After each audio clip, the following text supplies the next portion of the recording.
Bose case, but I like the way these very simply fold in. It's real simple to just lay them in there. Also, there's this really slick little magnetic compartment that will hold your headphone cable and your USB-C charging cable. That's right, one of the big evolutions for the Bose 700 is that they do charge with USB-C. That means a few different things. One, with about 15 minutes of charging, you can get about 2.5 hours of playtime out of the headphones. And the battery maxes out at about 20 hours total playtime. And of course, that's going to vary depending on how loud you play them and how much noise canceling you're actually using. Compared to the Sony are a little bit better in the battery life department.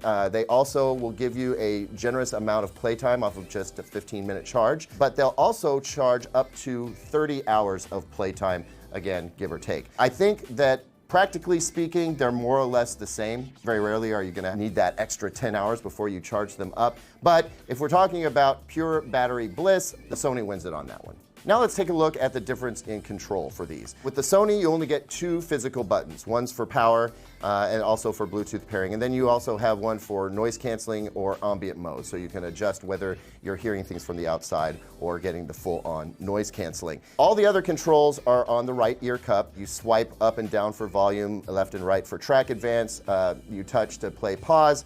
And with the Sony, you can cup your hand over the ear cup and actually defeat noise canceling. So if you're on the plane and you want to order your cocktail, you just cover this up and you can speak to the flight attendant. And then when you're done, take your hand off.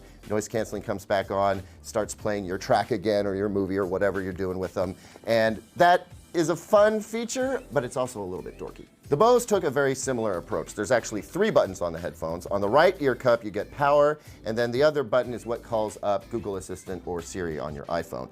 The third button on the left ear cup is for cycling through the noise canceling. So it's not as granular as the app, which I'll show you in a second, but it will allow you to cycle between 0, 5, and the maximum 10 for noise canceling. They do, however, also feature swipe controls on the right ear cup, so work very similar to the Sony in that regard. Now let's talk about comfort for a second, because most folks are going to be wearing these things for hours, and you want them to be comfortable. Look, Bose has got a long history of making really comfortable headphones, and the Bose 700 don't just match up to that legacy, they exceed it. These are easily the most comfortable headphones that I've ever worn, noise canceling headphones anyway.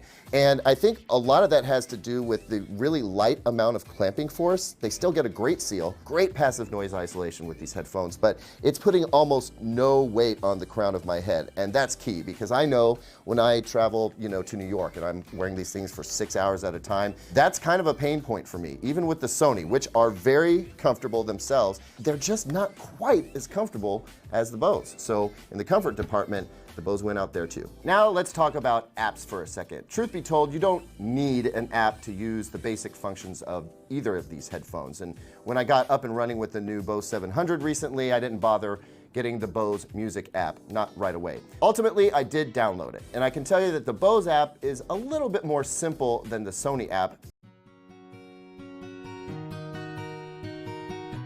Feel it in your backbone. Take the day is long gone.